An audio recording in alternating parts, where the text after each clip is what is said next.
What's up? It's your Chic Mortgage Millennial coming to you with a video about some mortgage things.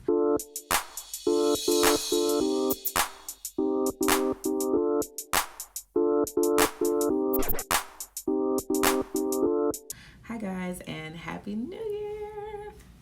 It is the new year. I'm excited. I have had this channel since 2020, so this is our third year in this thing. I'm excited. I wanted to come to you all today to give some tips to first-time home buyers and first-time investors, because a lot of times I'm on YouTube as well and just watching the social media influencer, financial advisor movement, right? I'm watching that, and I know that a lot of times people are doing so much research and they're doing so much, seeking so much knowledge, trying to be a first-time home buyer and trying to be a first-time investor. And it's not that complicated. It's not that complicated. Like, people are buying courses, selling courses, like they are giving all of this information. Some of the information is really great, but if you're a first-time home buyer or a first-time investor, here's some things you need to know. Hopefully you like this video. Make sure that you like, share, and subscribe. And the more that you watch and comment and engage, that will make me know that, hey, maybe I should do another video. Right? So let's just get into it. Here are some things that you need to know as a first-time home buyer and a first-time investor. All right, so the first thing, get pre-approved. Pre-approvals are easy. The pre-approval process is easy. You don't have to buy a course to get pre-approved. Go through the process, reach out to someone and say, hey, I'm looking to buy. What do I need to do to get pre-approved? And follow those steps. Pre-approval will let you know how much house you can afford. It will let you know if you're not pre-approved now, this is what you need to do to get pre-approved in the future. You can fix your credit. You can know where you stand.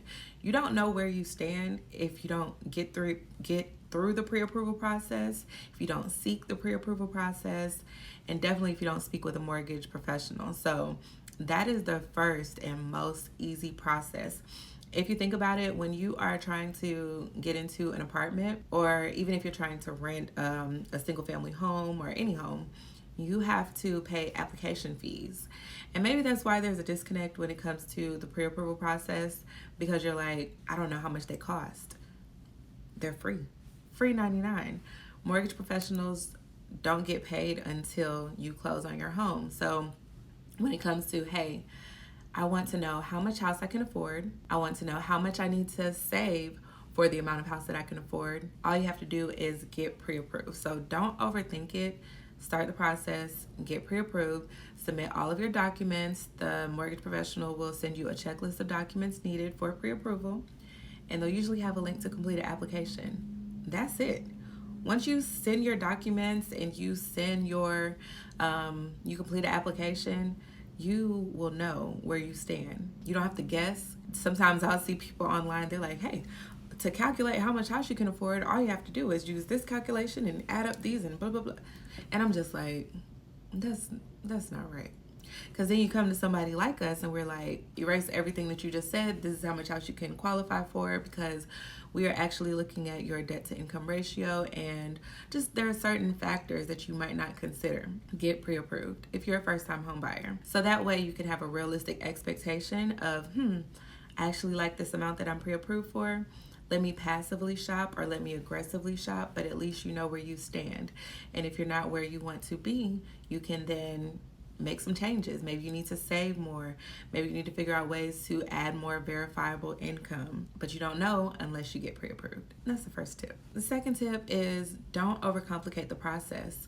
Again, there's so much free information out here. There's information on YouTube, but you don't need to be reading a thesis paper synopsis and having a notebook that's this thick with notes for what I need to do as a first-time home buyer or a first-time investor. Don't overcomplicate the process. If you have the income, assets, and credit needed for whatever program it is that you're trying to use, get a house.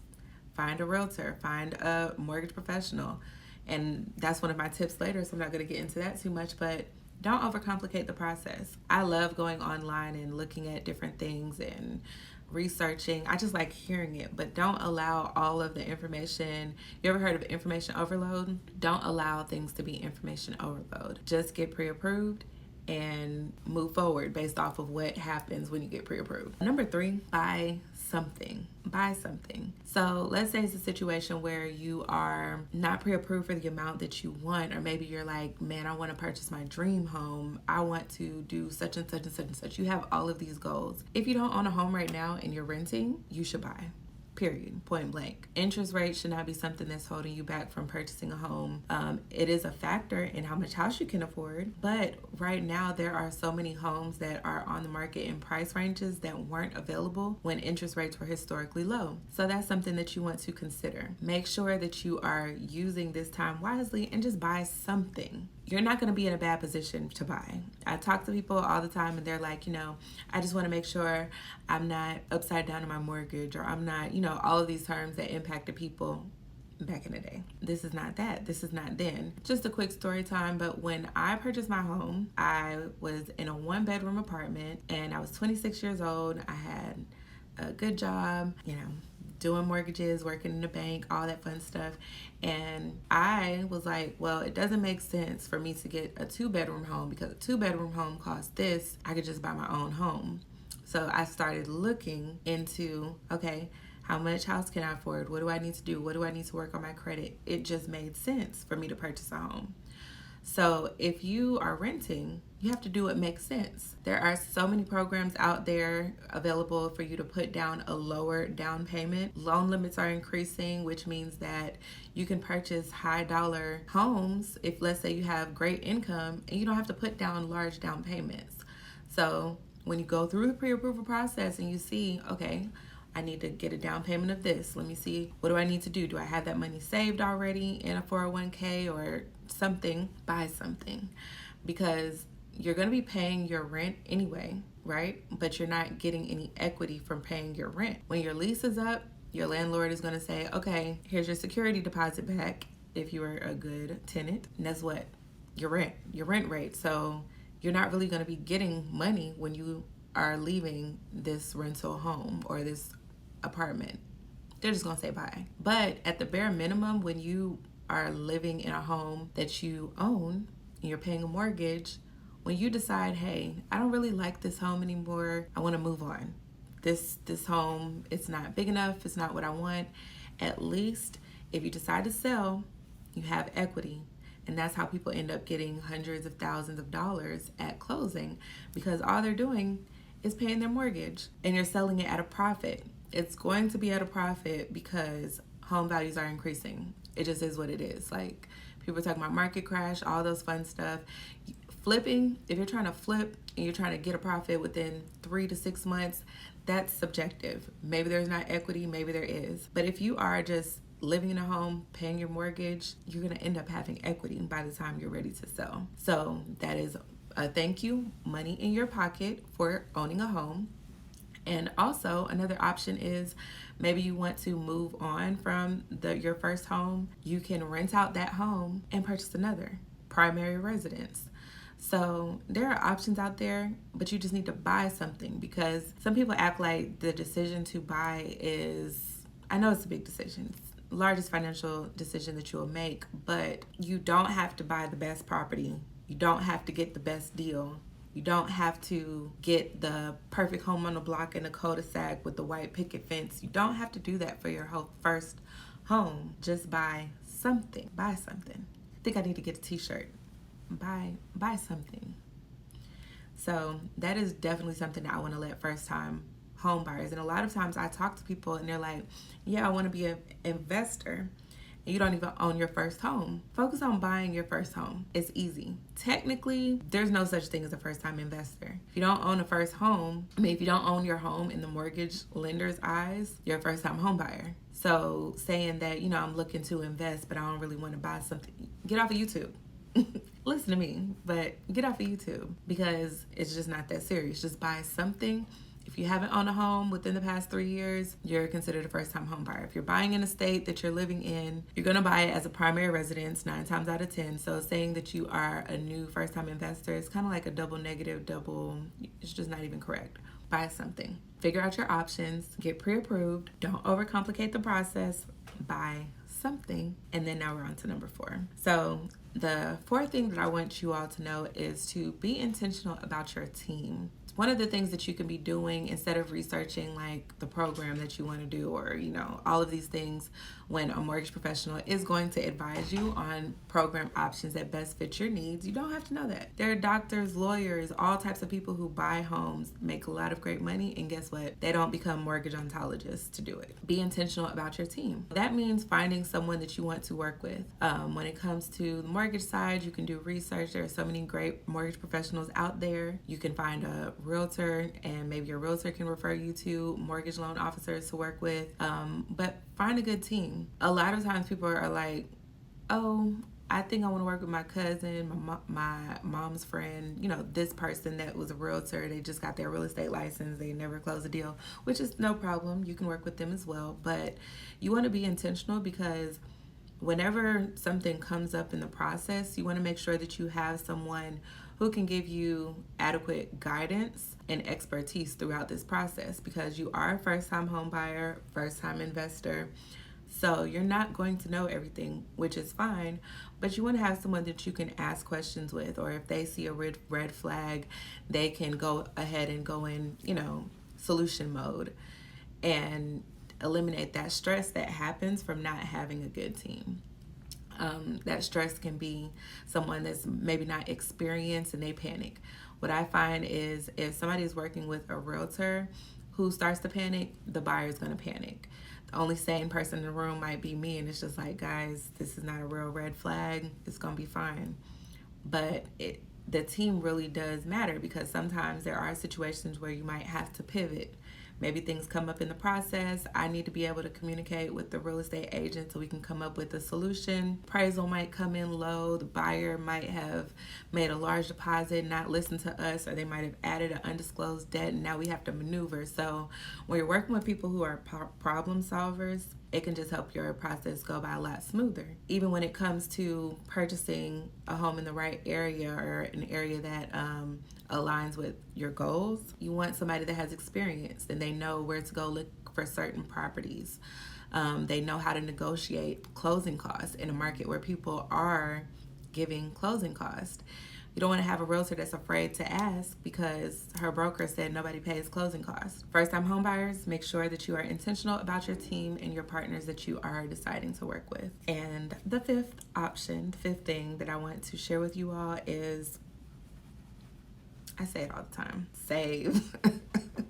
Save. I'm just going to talk about saving in every video, because not only do you need to save to move, you need to save. People just need to save. You need to have cushion. You need to have assets. If you're running into a situation where, let's say, you want to close in 10 days, and I'm like, well, we can do that, but you are going to need to order a rush appraisal. If you have no wiggle room during the mortgage process, then you might need to just probably do a 30-day contract. But save. You're going to want to save for your inspection, save for your appraisal, save for your closing costs. Maybe the seller isn't willing to negotiate closing costs on a home that you absolutely love. Do you want this home? If you have money saved, then you can bite the bullet and say, hey, this is a great investment. I'm just going to go ahead and get this home because I have money saved. But if you don't have money saved, you don't have a lot of wiggle room. Whenever we're on the mortgage side, assets is always king. You might be required for reserves, to have reserves to obtain a mortgage based off of your credit. But if you aren't required, it's just good to have, because your application will likely get an approved eligible, which is what we like, which means no added extra guidelines, right? So just make sure that you're saving. And if you aren't the best saver, make sure that you have people who are in your corner. So that's something that might come up, gift funds. Many mortgage programs allow you to get gift funds towards your home purchase. So if it's a situation where you don't have a lot of wiggle room and you need additional funds, have that person that you can go to in your back pocket and say, hey, I'm purchasing a home. Can you give me a gift? Because people do it. You'll be surprised how many people get gift funds for their home purchase. Even when it comes to, let's say, if you can't qualify for a home right now, or you want to qualify for more home, if you have somebody who can be a co-borrower, it's not the end of the world. So many people have the mindset that, hey, I want to do this on my own. I want to do this on my own. Your first mortgage is not the end all be all. And many cases, people are going to refinance, and you can refinance, take somebody off the loan. You can refinance and put somebody on the loan. Refinance just means changing the initial terms and agreement of your mortgage. So if you're trying to get that first home as a first-time home buyer or a first-time investor, don't be afraid to tap people in if you need them. Whatever agreement you all work out, that is on y'all. But I've seen situations where people are like, listen, brother, you got to get on this loan with me. This is not your house. This is my house. I'm going to work hard and increase my income so that way I can just get you off of it. Because think about it. DTI, there are certain determining factors when it comes to your debt to income ratio. Maybe right now you don't qualify because you have mortgage insurance, PMI, because you're putting down that lower down payment. But as values increase, your debt to income ratio is going to be a lot lower when you refinance, because you're going to likely remove mortgage insurance as the loan to value gets to those levels where you can do that, usually about 80%. So now you qualify on your own just because you've been paying your mortgage and the market has been marketing. So for that first purchase, if you have to have a borrower, they don't have to be on a mortgage for 30 years. It's not their home. You can work up different arrangements and agreements and things like that. So just be open. So again, get pre-approved. Don't overcomplicate the process. Buy something. Buy something. Okay? Doesn't have to be the best home on the earth. As long as it's something that you can build equity. Be intentional with your team. If you need a mortgage professional, don't be afraid to ask. Reach out to these people. Reach out to people who are doing business. A lot of people may look cute, but reach out to people who are doing business or who are supported and have a good foundation, a good lender, a good direct lender that they're working with, or, a good company, good processes. Reach out to people. Be intentional about your team that's going to represent you throughout this mortgage process. And lastly, save, or work with people who can help you get that home. Partnership. So hopefully you like this video. Thanks so much for tuning in. If you have anything that you want me to discuss about the mortgage process or the mortgage industry, working as a mortgage professional, feel free to let me know and drop it in the comments. And this is your Chic Mortgage Millennial out. Thanks so much for watching.